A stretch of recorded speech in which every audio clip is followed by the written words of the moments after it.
All right, guys, let's go to solve example number 2. It says, find the size of each angle in this triangle if the measure of angle T is 36 degrees.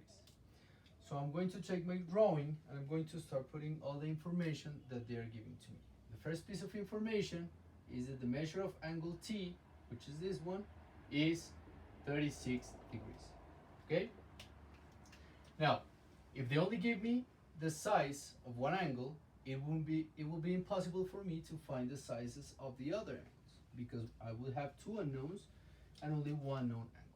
However, this piece of information is very important for me because they are telling me here that this is an isosceles triangle, which means that these two sides are congruent. And remember the converse of the isosceles triangles theorem that said, if two sides in a triangle are congruent, then the opposite angles to those sides are also congruent, which means that angle V and angle U are also congruent. All right? Now, however, I still need to find the measure of these two angles.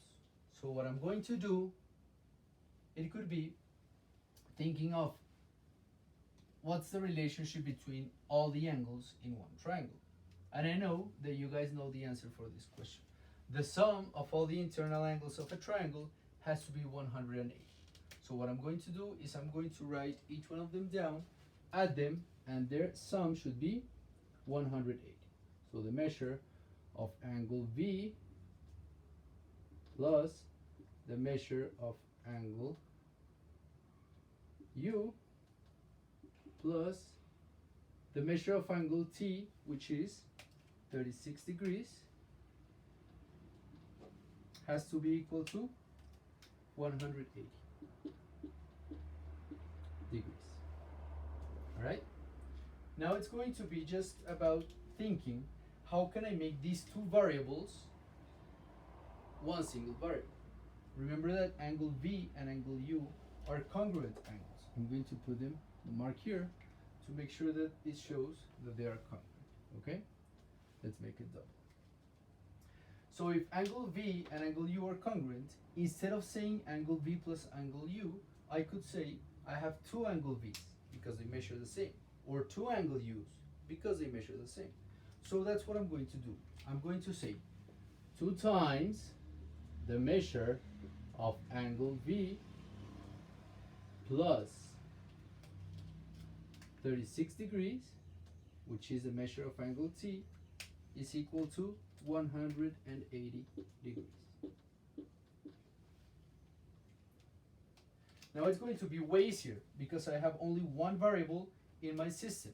It's going to be just to isolate the variable and I have my problem solved. I know you guys are really fast doing this, so I'm going to jump the steps and go to the final answer.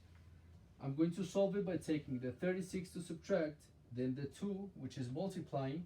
I'm going to take it to divide, and I solve the measure of angle V. Okay? So the measure of angle V is going to be equal to 180 degrees, which was already the other side.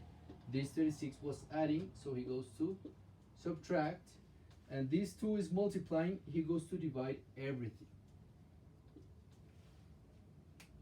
Now I know that the measure of angle V is equal to,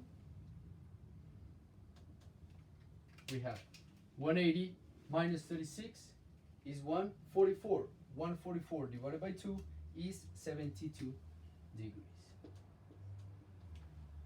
And I just found one of the angles that I didn't know the measure of. The measure of angle V is 72 degrees. However, remember that they're asking me for the measure of all the angles in the triangle. So I'm still missing the measure of angle U. However, I remember, and I can see it here in the drawing, that angle V and angle U have the same measure. So if the measure of this one is 72, I can assume that the measure of angle U is 72 degrees. And I have found the measure of all the angles. Now go ahead and solve the next exercise in the activity.